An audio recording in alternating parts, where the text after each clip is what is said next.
जय माता दी। दुर्गा सप्तशती अध्याय 8 रक्त बीज का वध। महर्षि मेधा ने कहा, चंड और मुंड नामक असुरों के मारे जाने से और उनकी बहुत सी सेना के नष्ट हो जाने से असुरों के राजा प्रतापी शुंभ ने क्रोध युक्त होकर अपनी संपूर्ण सेना को युद्ध के लिए तैयार होने की आज्ञा दी। उसने कहा, अब उदयायुध नामक 86 असुर सेनापति अपनी सेनाओं के साथ युद्ध के लिए जाएं और कंबू नामक 84 सेनापति भी युद्ध के लिए जाए तथा कोटिवीर्य नामक 50 सेनापति और धूम्रकुल नाम के 100 सेनापति प्रस्थान करें। कालक, दोहार्ध, मौर्य और काल के यह दैत्य भी मेरी आज्ञा से सज कर युद्ध के लिए कूच करे।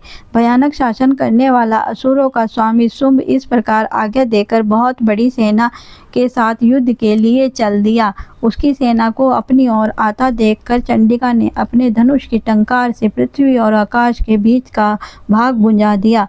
हे राजन, इसके पश्चात देवी के सिंह ने दहाड़ना आरंभ किया और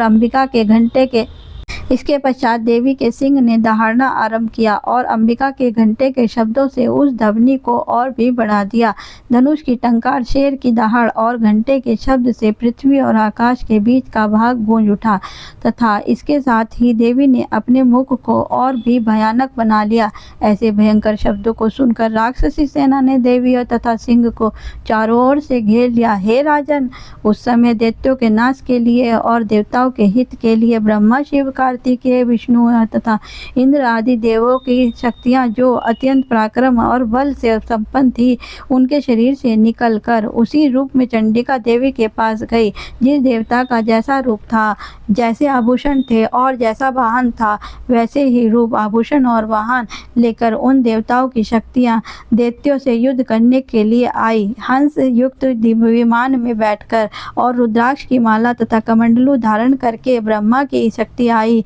वृषभ पर सवार होकर, हाथ में त्रिशूल लेकर, महानाग का कंकण पहनकर और चंद्रलेखा से विभूषित होकर भगवान शंकर की शक्ति माहेश्वरी आई और मोर पर आरूढ़ होकर हाथ में शक्ति लिए दैत्यों से युद्ध करने के लिए कार्तिकेय जी की शक्ति उन्हीं का रूप धारण करके आई। भगवान विष्णु की शक्ति गरुड़ पर सवार होकर शंख, चक्र, गदा, धनुष तथा खड्ग हाथ में लिए हुए आई। श्री हरि की शक्ति बहराई वाराह के शरीर रूप धारण करके आई और नरसिंह के समान शरीर धारण करके उनकी शक्ति नरसिंही भी आई। उसकी गर्दन के झटकों से आकाश के तारे टूट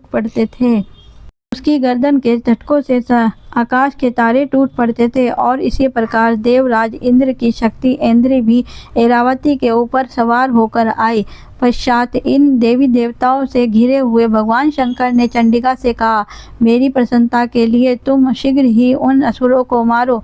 इसके पश्चात देवी के शरीर में अत्यंत उग्र रूप वाली और सैकड़ों गिदड़ियों के समान आवाज करने वाली चंडिका शक्ति प्रकट हुई। उस अपराजिता देवी ने धूमिल जटा वाले भगवान शंकर जी से कहा, हे प्रभु, आप मेरी ओर से शुंभ और निशुंभ के पास दूत बनकर जाएं और उन अत्यंत गर्वीले दैत्यों से कहें तथा उनके अतिरिक्त और भी जो दैत्य वहां युद्ध के लिए उपस्थित हों, उनसे भी कहिए, जो तुम्हें अपने जीवित रहने की इच्छा हो तो त्रिलोकी का राज्य इंद्र को दे दो।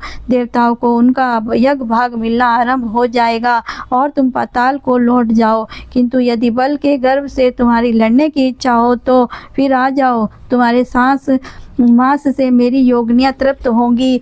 और चूंकि उस देवी ने भगवान शंकर को दूत के कार्य में नियुक्त किया था, इसलिए वह संसार में शिवदूत के नाम से विख्यात हुई। भगवान शंकर ने देवी का संदेश पाकर उन दैत्यों के क्रोध का कोई आर पार न रहा और वह जिस स्थान पर देवी विराजमान थी वहां पहुंचे और जाने के साथ ही उस पर बाणों और शक्तियों की वर्षा करने लगे। देवी ने उनके फेंके हुए बाणों, शक्तियों, त्रिशूल तथा परसों को अपनी बाणों से काट डाले और काली देवी उस देवी के साथ आगे खड़ी होकर शत्रुओं को त्रिशूल से विदीर्ण करने लगी और खड्ग वाहन से कुचलने लगी। ब्रह्माणी जिस तरफ दौड़ती थी उसी तरफ अपने कमंडल का चल छिड़क कर दैत्यों के वीर्य व बल को नष्ट कर देती थी। इसी प्रकार माहेश्वरी त्रिशूल से, वैष्णवी चक्र से एवं अत्यंत कोप वाली कुमारी शक्ति द्वारा असुरों को मार रही थी और इंद्र के बाजू के प्रहार से सैकड़ों दैत्यों के रक्त की नदियां बहाते हुए पृथ्वी पर सो गए। वाराही ने कितने ही राक्षसों को अपनी थूथन तथा मृत्यु के घाट उतार दिया। दहाड़ों के अग्रभाग से कितने ही राक्षसों की छाती को चीर डाला और चक्र की चोट से कितनों ही को विदीर्ण करके धरती पर पटक दिया। बड़े बड़े राक्षसों को नरसिंही अपने नखों से विदीर्ण करके भक्षण कर रही थी और सिंहनाद से चारों ओर दिशाओं को गुंजाती हुई रणभूमि में विचर रही थी। शिवदूती के प्रचंड अट्टहास से कितने ही दैत्य भयभीत होकर पृथ्वी पर गिर पड़े और उनके गिरते ही वह उनको भक्षण कर गई। इस तरह क्रोध में भरे हुए मातंग गणों द्वारा नाना प्रकार के उपायों से बड़े बड़े असुरों को मरते हुए देखकर राक्षसी सेना भाग खड़ी हुई और उनका इस प्रकार भागता हुआ देखकर रक्तबीज नामक महापराक्रमी राक्षस क्रोध में भरकर युद्ध के लिए आगे बढ़ा। उसके शरीर से रक्त की बूंदें पृथ्वी पर जैसे ही गिरती थी तुरंत वैसे ही शरीर वाला तथा वैसे ही बलवान दैत्य पृथ्वी से उत्पन्न हो जाता था। रक्तबीज गदा हाथ में लेकर इंद्र के साथ युद्ध करने लगा। जब इंद्री शक्ति ने उसको अपने वज्र से मारा तो घायल होने के कारण उसके शरीर में से बहुत सा वक्त रक्त बहने लगा और उसकी प्रत्येक बूंद से उसके समान ही बलवान तथा महापराक्रमी अनेक दैत्य भयंकर रूप से प्रकट हो गए। वह सबके सब रक्तबीज के अनेकों दैत्य भयंकर रूप से प्रकट हो गए। वह भी भयंकर अस्त्र शस्त्र लेकर देवी के साथ लड़ने गए लगे। जब इंद्री के वज्र प्रहार से उसके मस्तक पर चोट लगी और रक्त बहने लगा तो उसमें से हजारों ही पुरुष उत्पन्न हो गए। वैष्णवी ने चक्र से, इंद्री ने गदा से रक्त बीज को चोट पहुंचाई और वैष्णवी के चक्र से घायल होने पर शरीर से जो रक्त बहा उससे हजारों महाअसुर उत्पन्न हुए जिनके द्वारा यह संपूर्ण जगत व्याप्त हो गया। कुमारी ने शक्ति से, वाराही ने खड्ग से और महेश्वरी ने त्रिशूल से उनको घायल किया।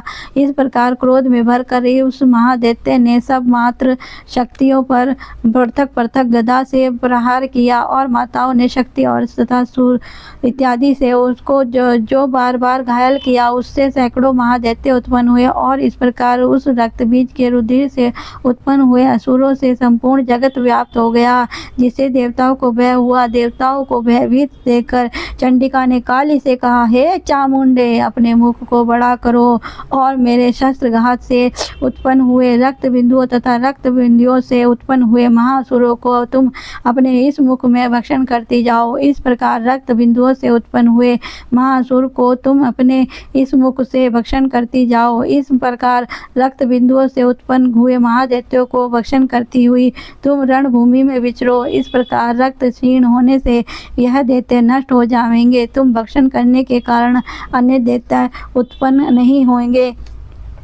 काली से इस प्रकार कहकर चंडिका देवी ने रक्त बीज पर अपने त्रिशूल से प्रहार किया और काली ने अपने मुख में उसका रक्त ले लिया। जब उसने गदा से चंडिका पर प्रहार किया, प्रहार से चंडिका को तनिक भी कष्ट न हुआ किंतु रक्त बीज के शरीर से बहुत सा वक्त रक्त बहने लगा। लेकिन उसके गिरने के साथ ही काली ने उसको अपने मुख में ले लिया। काली के मुख में उस रक्त से जो असुर उत्पन्न हुए उनको उससे भक्षण कर लिया और रक्त को पीती गई। तदंतर देवी ने रक्त बीज को जिसका भी कि खून काली ने पिया था, चंडिका ने उस दैत्य को वज्रबाण, खड्ग तथा दृष्टि इत्यादि से मार डाला। हे राजन, अनेक प्रकार के शस्त्रों से मारा हुआ और खून से वंचित वह महादैत्य रक्त बीज पृथ्वी पर गिर पड़ा। हे राजन, उसके गिरने से देवताएं अत्यंत प्रसन्न हुए और माताएं उन असुरों का रक्त पीने के पश्चात उद्यत होकर नृत्य करने लगी। जय माता की। 8वां अध्याय समाप्तम। भक्तगणों, आपको मेरी यह वीडियो कैसी लगी? अगर अच्छी लगे तो लाइक एंड सब्सक्राइब करें। कमेंट्स बॉक्स में जय माता दी लिखें और अन्य वीडियो को देखने के लिए वीडियो के डिस्क्रिप्शन में लिंक दिया गया है, वहां पर आप वीडियो को जाकर देख सकते हैं। अंत तक बने रहने के लिए आपका बहुत बहुत धन्यवाद। कोई त्रुटि होने पर भगवान मेरे को क्षमा करे। आपका बहुत बहुत धन्यवाद। माता रानी आपकी सभी इच्छाएं पूरी करे। जय माता दी।